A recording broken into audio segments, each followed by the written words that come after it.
Very good. Everybody's Okay. Okay. So welcome everyone. We thought we would do something a little different for this Zoom talk. So the categories tonight are going to be the 2020 card and the game, the history of Mahjong, collecting, culture, and miscellaneous. So if you have a paper and pen, you could write along. We're going to go through each category. Don and I are going to take turns. And then after we go through the category, then we'll read the answers. And then at the end, whoever is still here, at the end of our session, we're going to write the names down and pick a winner out of a hat. So yes, we want to challenge you, but everybody who plays along will have a chance at winning. So let's get started. The first question on the card is a two-part question. What are the different things that you can say when you're discarding a joker? And why would you choose to say one of them? And by the way, the questions, we know that there's some very advanced players, some new players. So the questions range from all different levels, all different knowledge. So now that, oh, you know what, Donna? I didn't download the little ding. Right. So we're going to ask all the questions in each category first, and then we'll go back over the answers, right? Yep.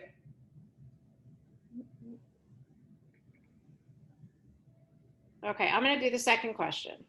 So this is an etiquette question. When you have a joker exchange, should you reach over and take the joker from the other player? Okay. The next question. And if anybody really wants us to slow down or anything, just raise your hand. The next question. Since 2020 has more than 2 tiles, so it isn't a strict pair, can you use a joker in the year? Okay. Question number 4 is, what section that has been on the card for many years is not on the 2020 card?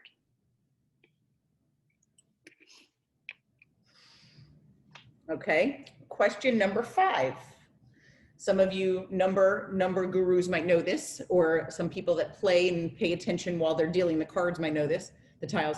How many tiles are left after all 4 players have their tiles? Don, are you giving That's some a hard one? I'm going to Google that now. Okay, question number 6. According to the National Mahjong League, how much is paid to the correct player in a dispute over a hand that's been called dead? So what is the dollar amount? Okay, question number 7. What is the name of the website written by Tom Sloper with great discussions and explanations of rules?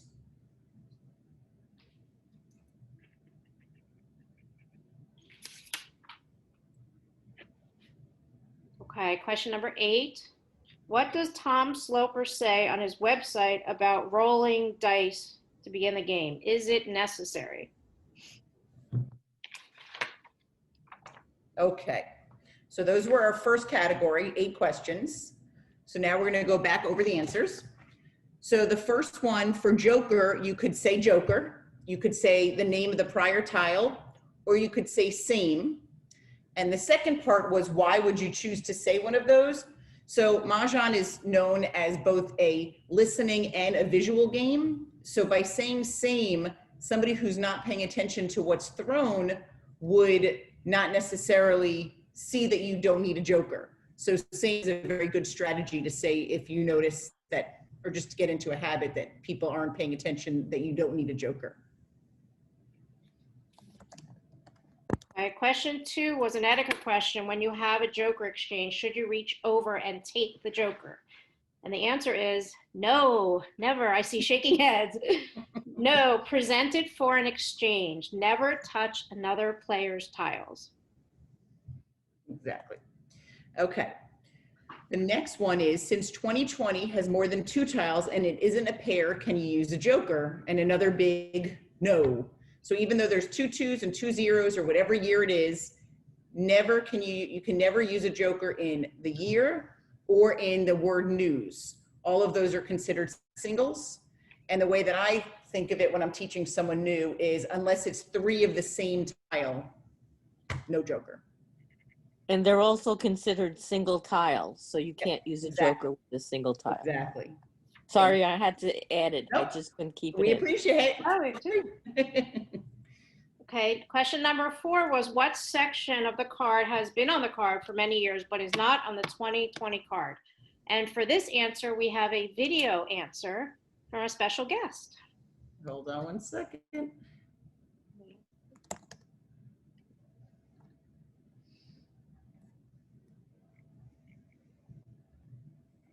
Hi, I'm Karen Gouin, sometimes known as Bobby Fischer.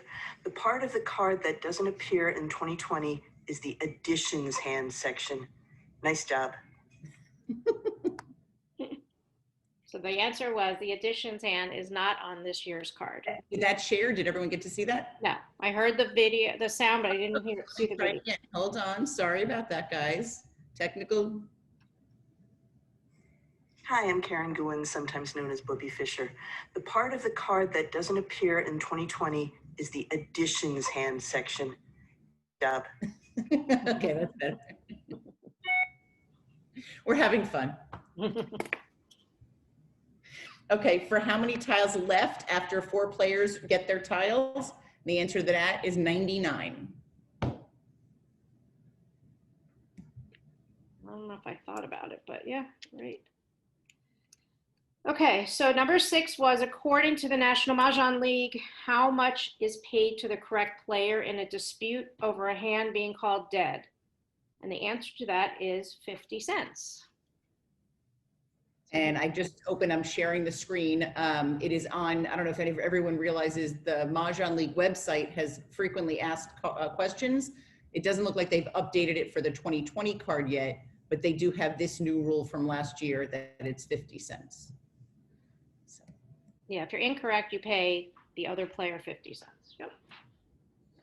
Okay, what is the name of the website that Tom Sloper writes? And that is, hold on one second. I'm going back to one other thing.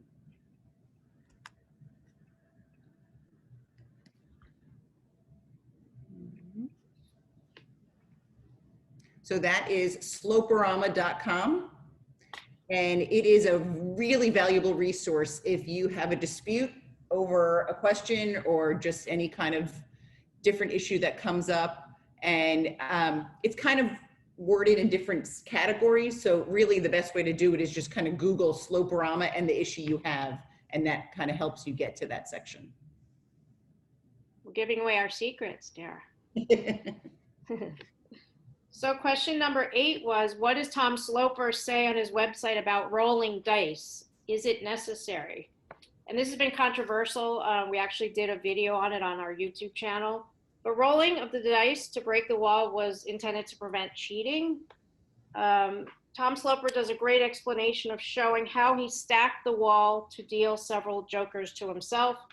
Picking a number to break the wall does not randomize the deal. And so we did a video on our YouTube channel how Dara stacked her own deck, and it was very controversial. And no one I play with would ever do that. No one I know would do that. I wouldn't play with them, but it does happen.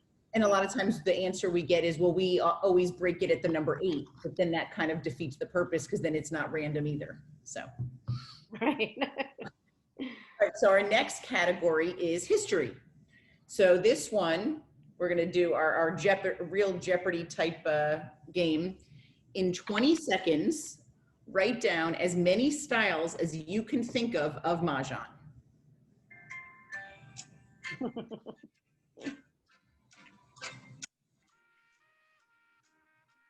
New timing 20.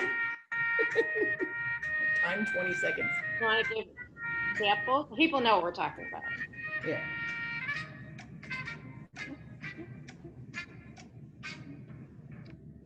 I think we need to give like another 10 seconds. Just to give a clue, there are many different styles of Mahjong other than American style. Okay, I think that's good. Donna, next. Okay, this is a hard one. Question number 10, what company did Joseph Babcock, the man that brought Mahjong to the United States, work for when he was in China? So what is the name of the company that Babcock worked for? Okay. Our next question is, what is the name of the US manufacturer of Mahjong sets that also made pool tables? That's a good one. Okay, question 12. What is the type of tile that is the same color on the front and back, but the framework is a contrasting color? So it's a type of tile. Wait and see when I see everybody looking up. Okay. What was the year that the National Mahjong League was formed?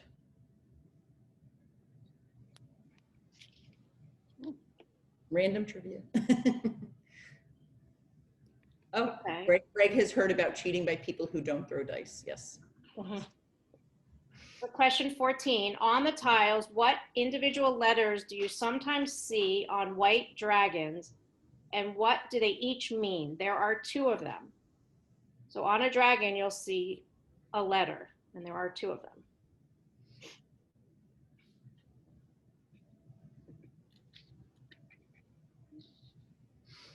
Okay, for the next question, and there are some sets that come with a lot of these, what was the highest number of flowers that were ever on the card according to the National Mahjong League rules? So currently we have 8 flowers, but at some points there were many more.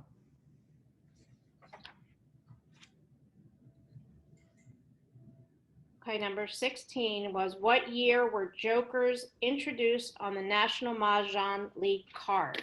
So what year did they put jokers on the card?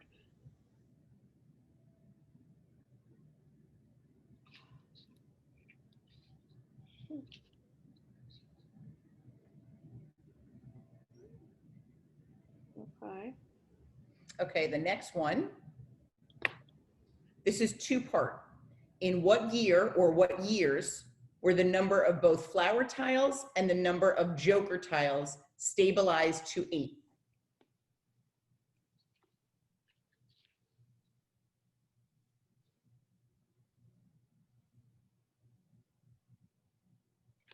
Number 18, this is an interesting one. So what instruction book did Dorothy Myerson, one of the original founders of the National Mahjong League, what instruction book did she write, and where did she teach Mahjong that was unusual?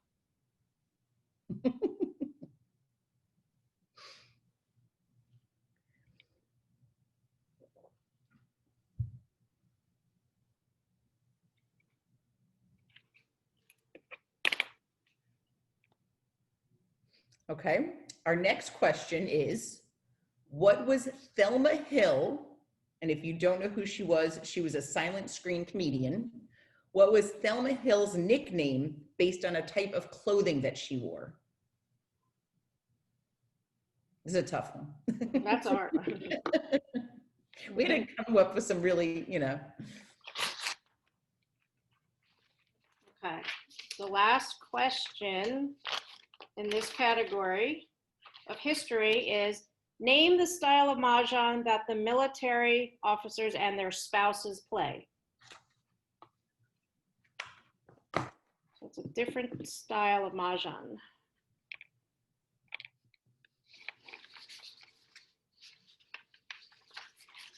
Okay. Okay, so for this one, we'll for the first one, it was in 20 seconds, write down as many styles. I'm sure we're not going to say all of them, so if we miss any, feel free to add some in the chat context. But many of us play by National Mahjong League rules. There's also the American Mahjong League. There's Siamese, Wright-Patterson, Chinese Classic, Hong Kong, Cantonese, Ricci, MCR, Singapore, which you see with like different capture tiles, Sichuan, which I might be pronouncing incorrectly, South African, Australian, British, Taiwanese, Vietnamese, and I'm sure the list goes on and on. So if we missed any, we are sorry if we missed your favorite style of play. That's quite a big list, right? Okay, so question 10 was, what company did Joseph Babcock work for when he was in China? And the answer is Standard Oil. And it was interesting, we actually met through social media, we actually met one of his granddaughters, and she was saying she doesn't play now, but that she really has always wanted to play. And she lives in Florida. Yeah. Yeah. So I am going to get the screen ready to share. We have a before I video open it. answer. Okay, so let's do share screen.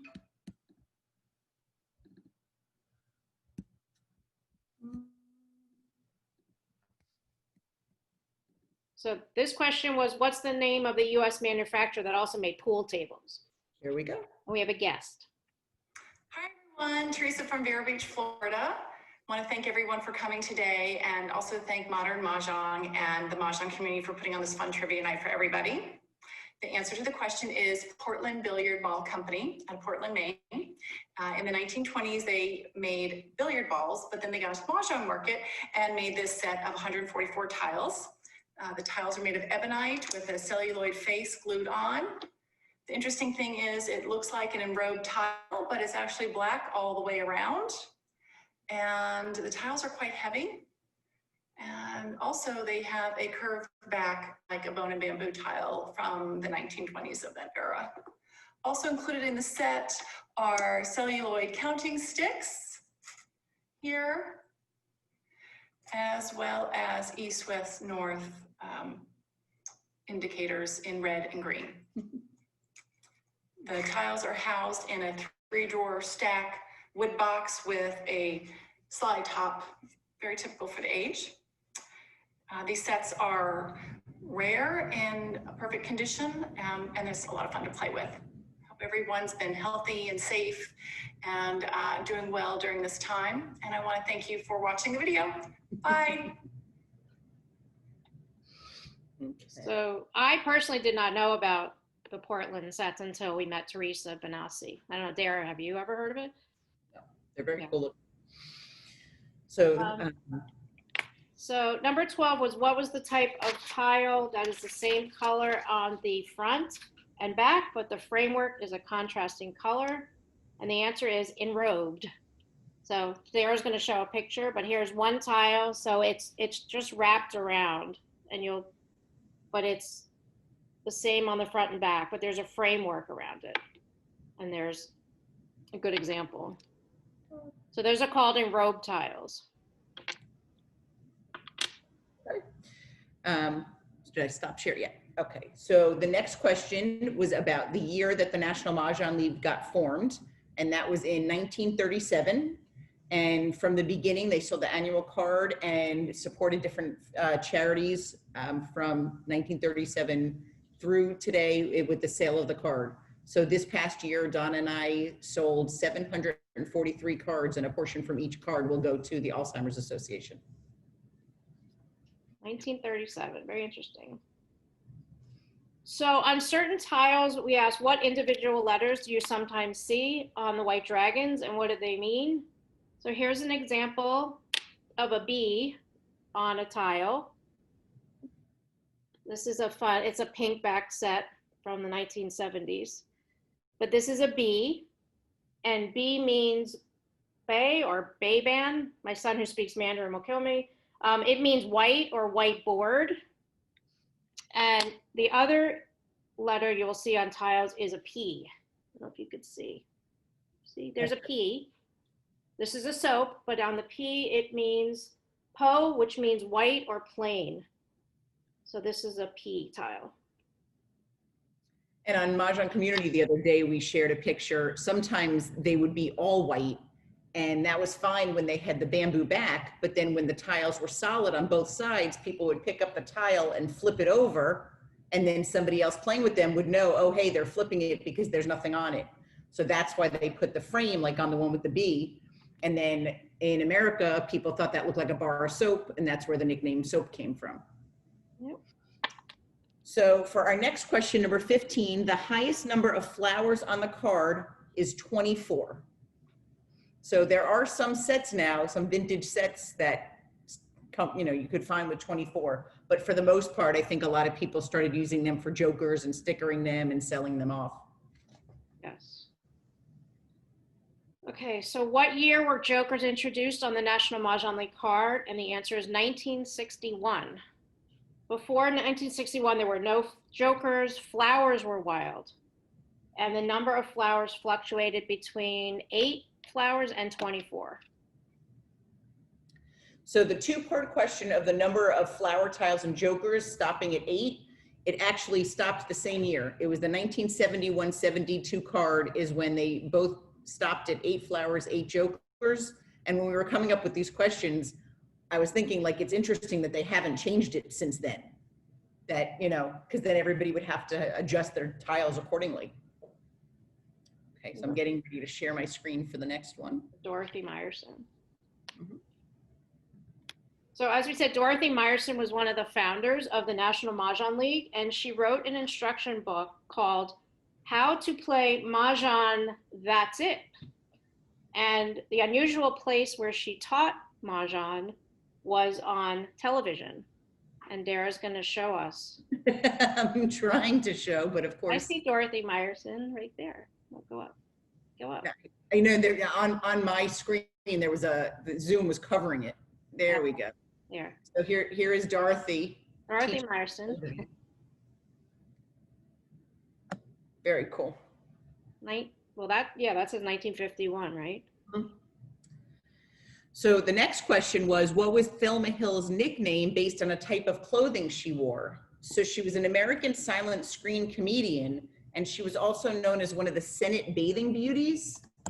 And here she is wearing, and it's very fuzzy, but it says Majon has the picture. It's the Mahjon bathing suit as worn by Thelma Hill, one of Senate's fairest.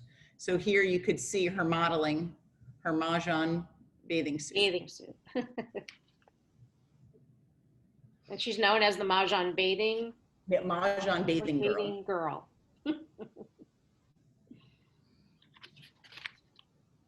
I think 20 was you. 20 was, yeah. The last question in this section was name the style of Mahjong that military officers and their spouses play. And the answer is Wright Patterson.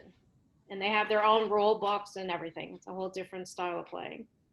And I think it was Toby who was saying, like, people always get so impressed when she'll say, like, oh, so your family's in the military. And they're like, how do you know?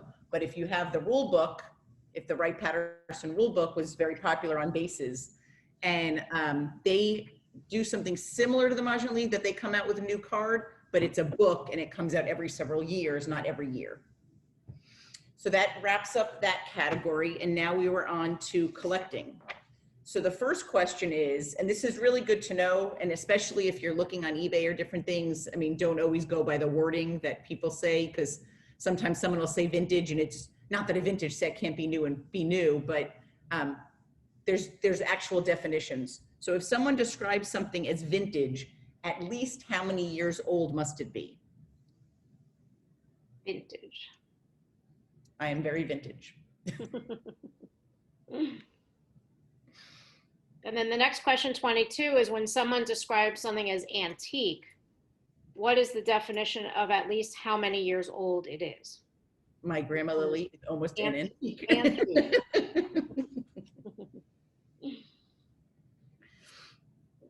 All right, I gotta get, for the next one, I gotta get out our. So this is another 20-second question because you're going to write down some answers.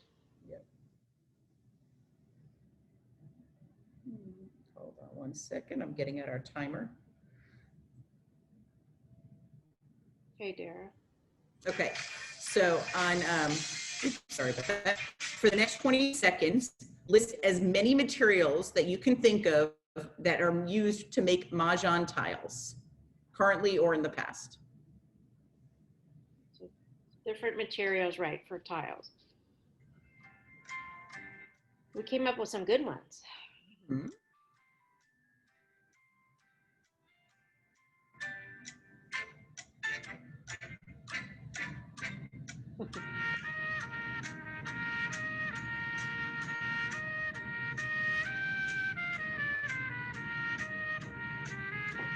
Okay. Question 24. What is the name for the vintage suitcase-like cases for Mahjong tiles, Mahjong sets? Come in certain vintage suitcases. What is the name of that?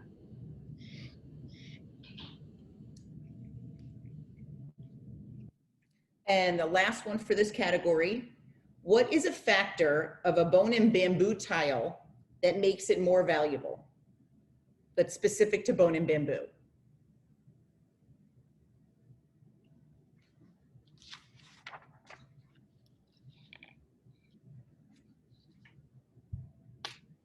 Okay. All right, there. So we're going to tell the answers. Okay, so if something is vintage, it's 20 years old or older, which just seems so young. It doesn't seem vintage. If someone describes something as antique, it is 100 years old or more. So it has to be 100 years to be antique.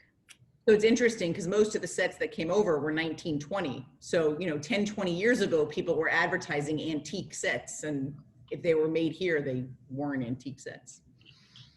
Okay, so for same thing, if you think of any materials that we miss, feel free to chime in, raise your hand or type.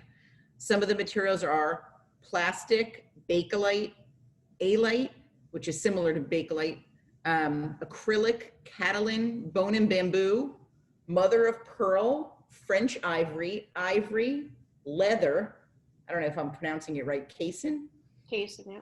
Chinese Bakelite, wood, metal, purulene, and ceramic.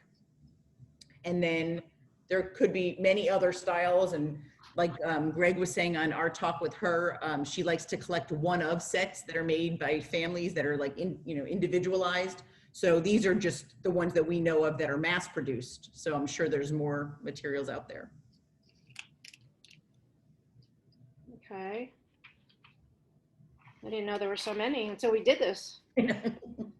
So question 24 is, what is the name for the vintage suitcase-like case that holds Mahjong sets? And the answer is a trumpet case. So if you've ever bought a vintage set, it comes in a big case, which is a trumpet case. And sometimes they do smell, so you have to air them out. Right?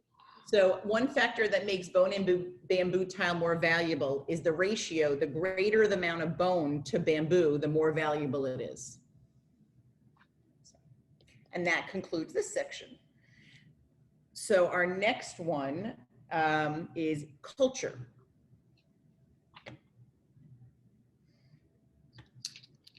Okay, so question 26, the first one in the culture category is, why was Mahjong outlawed in many countries?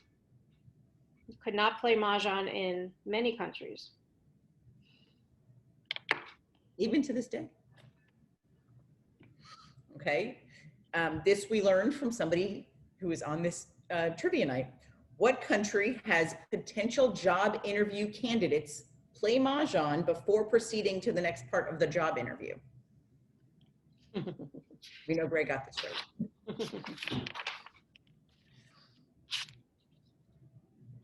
Okay, question 28 is, in what country do they say you should never marry somebody before playing Mahjong with them?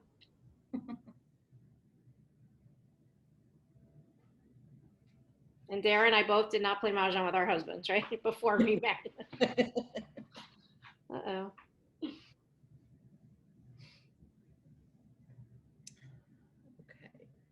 This next one is, what country uses tiles known as capture tiles as part of the game?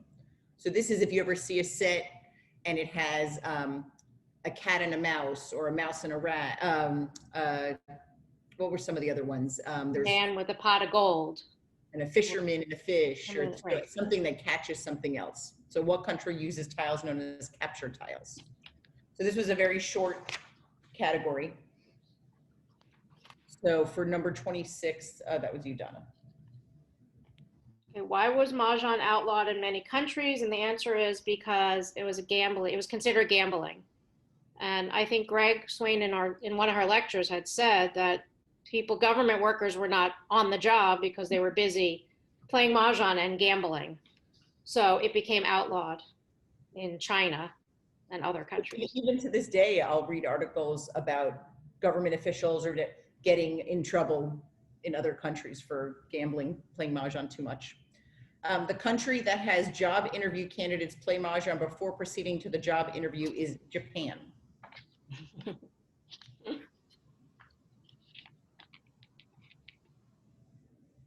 Okay, what country do they say you should never marry someone before playing Mahjong with them? And the answer is in China. And the last question in this category, it is Singapore capture tiles. Singapore is the style where you see the cute little paired tiles together. So our next category, and actually I think it is our final category, is miscellaneous, kind of a capture category. Okay, so this is a 20-second question. You're going to write down as many answers as you can come up with. So what online websites and apps are there to play and practice Mahjong online? I'm going to give you 20 seconds. So think of all the online websites and apps where you can play and practice Mahjong.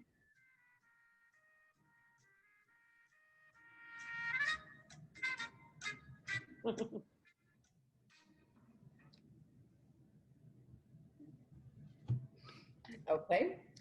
The next question is, what is a new way that you can reach the National Mahjong League that they just released to the public in August?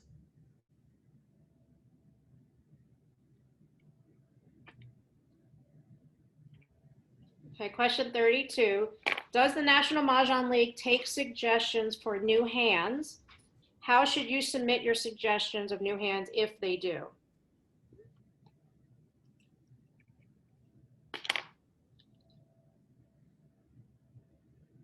Okay. Okay. The next one is, who is the host in Northern California of Marijuana Mahjong games? And what is the type of rack? What is the name of the type of rack that she has collected for years for this type of play?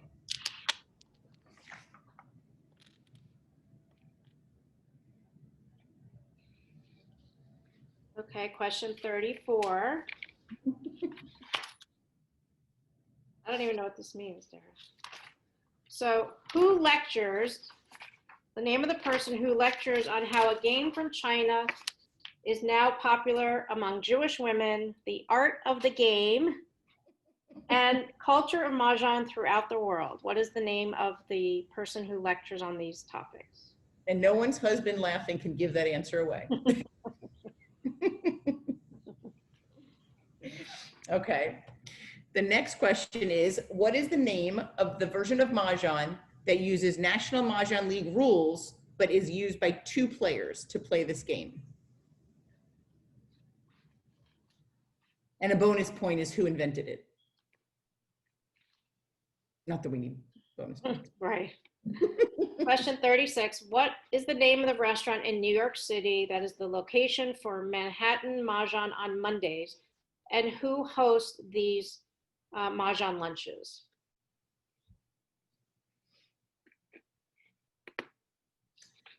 Okay, next question. We're staying in New York for this one. If you guys were part of our prior Zoom talks, you should know a lot of these.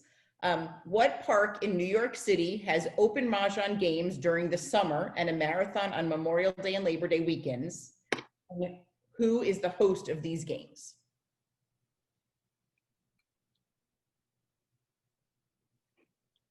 Okay, question 38. In 1924, what was the name for the problem doctors reported from the obsessive staring at Mahjong tiles? What is the name of the problem that the doctors diagnosed? You could just guess and you might be right. Mm-hmm. Okay, the next question is, who said during an interview on late night TV talk show that Mahjong is creating order out of chaos?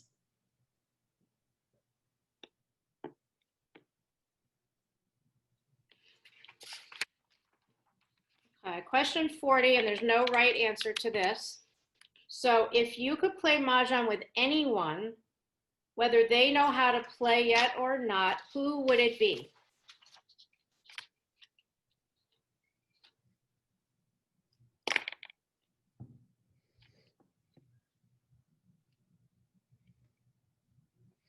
And our last question, before we start going over the answers, list the movies or TV shows where you have seen Mahjong mentioned or clips of them playing Mahjong.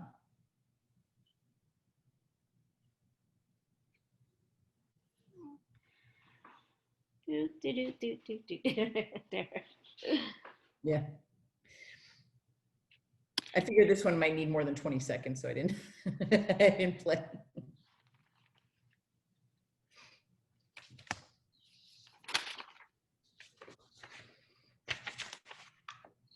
Okay, let's go over the answers. All these papers.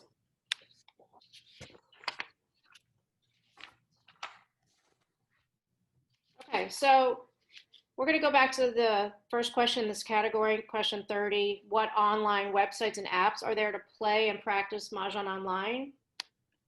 So for several styles of play, there's Mahjong Time. For National Mahjong League play, there's Real Mahjong, Majon, and American Mahjong Practice App, which is on the App Store and Google Apps. And you can also start playing Mahjong tournaments online since the COVID pandemic started. So Dara, you could tell us about our online tournament. Our online tournament starts tomorrow and is at your flexible time between tomorrow and Sunday. We have, I think this time people asked, after last time, people asked for more games. So last time we had 4 rounds with 16 games total. This time we have 4 rounds or 8 rounds. And we have over 80 players on one of the tournaments and 60 on the other. And they're 2 separate tournaments with separate prizes. And we had a deadline for individuals to sign up just to pair, but we do still have some people looking to play. If we can't pair them, they could play against bots. They're just not entered into the main prizes, because our main prizes, I think the first place prize in the larger tournament is value of $350 and down from there. And we still have space if you are interested. So you could go onto modernmahjong.com and click on tournaments. And if you're a foursome, you just have to email, pay, and we will get you your score sheets by tomorrow morning. So the next question was, what is a way to reach the Mahjong League that they just released in August? And I keep having typos, but it is, you can finally email them. So it's customerservice@nationalmahjongleague.org. So they've had it for years, but it wasn't really for the public, but now they let people, if they didn't get their card, you can follow up with them. Okay, question 32 was, does the National Mahjong League take suggestions for hands? And we found out that they do. They will take your suggestions for hands, and all you have to do is mail the suggestions to them by snail mail, and their address is on their website. So that would be fun if you mailed in a suggestion hand and they showed up on the card next year. Oh, and actually it's funny, they just started, today's what, Wednesday? They just started going over the card Tuesday, because Joy said it was the day after Labor Day that they were going to start working on the card. They're already working on the card for next year, which is interesting. So the host of Marijuana Mahjong and many other fun events in Northern California is Toby Salk, and she uses ash racks, which are very hard to find. They are even in my own house. I have them. But they're hard to find. They're beautiful racks, and then at the end they have a ashtray as part of the rack. And now some people still use them as a cigarette ashtrays, but a lot of other people pre-COVID use them as M&M holders.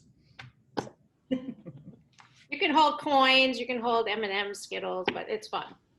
It's fun. Okay, so who is the name of the lecturer on how a game from China became popular among Jewish women, the art of the game, and the culture of Mahjong? The answer is Greg Swain, and she's here with Woody. Hi, Greg. This is a beautiful book if anybody is looking for a book. Mahjong, the art of the game. I'm looking for our next. Okay, so the next answer is our last video.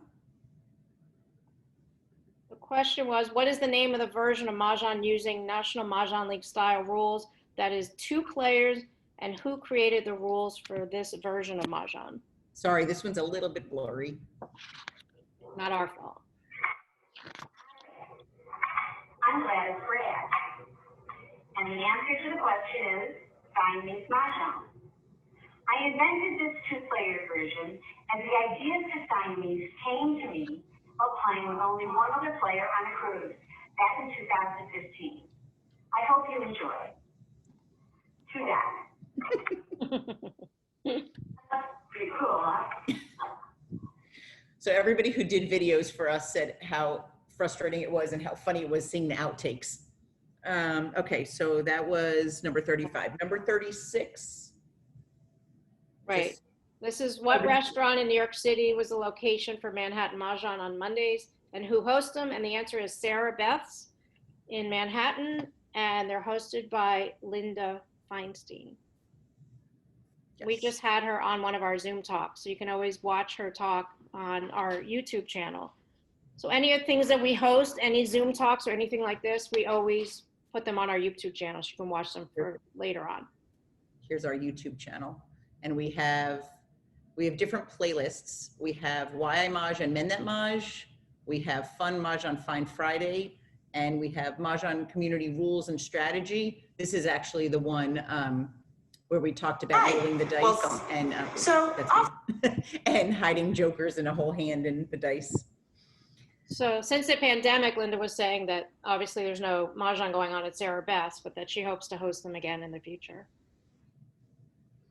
And the next question was, what park in New York City has open Mahjong games during the summer? That's Bryant Park, and that is Linda Fisher. So her YouTube is, all her YouTube videos also up there. And Dara and I actually went in last March, and it's open to everybody. So it's a really nice thing to just go sit down and play with people you don't know if you're alone in the city, and it was a lot of fun. Okay, so number 38 was, we asked in 1924, what was the name for the problem doctors reported from the obsessive staring at the tiles? The answer is, optometrists called it Majon eye. Some members of the California State Association of Optometrists created special eyeglasses to solve the problem, while others suggested turning the tiles over and discarding. Which we were laughing that obviously the optometrist didn't play because they didn't need to see they thought you didn't need to see the tiles once they were turned over. But so the next question is, who said on a late night talk show that Mahjong is creating order out of chaos? And actually, I just got to that by accident. Hold on.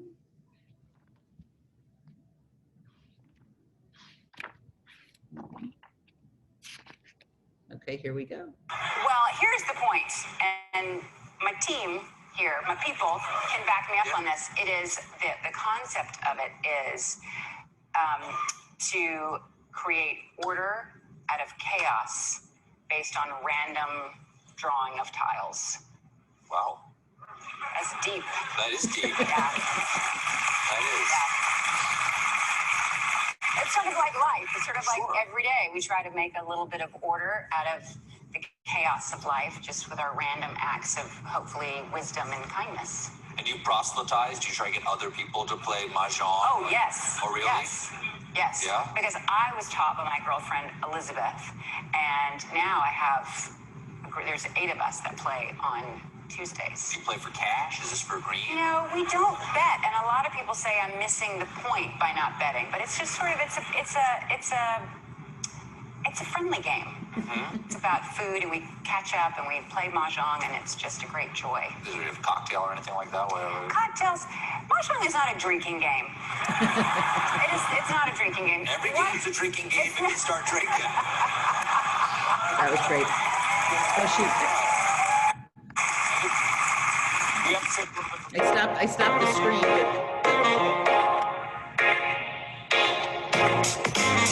Okay, there we go. Okay, so if you want to answer the next question, you can put in the chat box. You can unmute yourself and answer it, but we asked, If you could play Mahjong with anyone, whether they know how to play or not, who would it be? For me, my mother never played Mahjong. She's no longer with us. So if my mother were here, I would love to play with her. Dara, what's your answer? Beautiful. Hi, Mom. I'm sorry. Dara's mom's on here. My mom told Donna she would play with her. I think it would be really interesting to play with, obviously my mom, but to play with Jennifer Garner. I don't think she plays yet, but I just think she would be hysterical to play. Oh, I got a match. So you're playing with us when we get. Maria Shriver, I listened to speak one time and she said she's learning. So that would be very interesting. And then Donna, you said an actress the other day. I said Reese Witherspoon just would be a lot of fun to teach and to play with. So that was somebody. Anybody have any answers they want to chime besides my Mahjong Libby spirit animal? Okay. So then the video we just showed you was on our YouTube channel. And what Donna and I do whenever we see Mahjong, actually Helen, who's on this, called it Mahjong in the Wild, which I like that even better than Mahjong in the media. So whenever we see Mahjong in the wild, we film it. And when I say wild, I don't mean outside. I mean, if it's in TV, media, we film it and we put it on our YouTube channel and our Facebook group. So some of the ones we have, Modern Family, which if you haven't seen it, it is something that will bring a smile to you during COVID. It is just such a great scene and it incorporates cheating and just incredible acting and comedic timing when one of the women said, "You won't believe how much she got from me. She won $12. And like you're expecting to hear her say like over the course of the year, you know, $200. There's Seinfeld, Blue Bloods, Red Oaks, Claws, which if you want to also have a laugh, look up Ellen DeGeneres' show and Claws. And the woman Phyllis is my mom, and she was the really funny that day. Driving Miss Daisy, Walk on the Moon. There are just so many of them. So if you guys ever see others that we missed, oh, Helen wants to teach Serena Williams. Oh, so you're merging your love of tennis and Mahjong. Well, Helen would like to teach Serena Williams. Serena, Naomi Osaka, and Chris. That would be incredible. You could, I already have your whole day. You play tennis before it gets too hot, then you break for lunch, play Mahjong. So if any of you ever see any Mahjong that you think would be interesting for us to share, please email us and we'd love to look it up and tape it. Yeah, most recently people think Crazy Rich Asians, and so they saw the Mahjong scene, but there are a lot of TV Fresh shows Off the Boat and movies that show Mahjong being played. And it's so interesting because Fresh Off the Boat, as well as Crazy Rich Asians, it is really interesting how they incorporate and make a parallel between what's going on and what's going on in the game. Both, I think Fresh Off the Boat was her mother-in-law as well. Yeah, Libby said Fresh Off the Boat. Yeah. So both Fresh Off the Boat and Crazy Rich Asians, even though it wasn't by National Mahjong League rules, there's wonderful articles explaining the significance of, and I don't want to ruin it for anybody who hasn't seen the movie, but the significance of the tile that she had and that she threw. So if you've already seen it and you haven't seen the article, you could just Google significance of Mahjong in that movie, and it was great. And Greg Swain reminded us of Marvelous Mrs. Maisel. Oh, so in the Catskills, they were playing. Yes, big bucks. They were playing big bucks. Yeah, so they were filming Marvelous Maisel at the Fontainebleau Hotel in Miami Beach. So Dara and I went down there and we watched it being filmed, and we actually spoke to the producer, right? Amy Sherman Palladino. And we tried to convince her to put a Mahjong scene in the Miami Beach filming, but it never made it. So that was a great idea. And her mother played Mahjong, by the way. Right? So Donna, did you get a chance to write names down or not yet? I wrote names. Okay, good. Yeah. So Donna wrote everybody who stayed with us for the whole thing, and she is going to pick out of her lovely hat. Random. So is Kathy still with us? Kathy's still on? Yep, Kathy's on.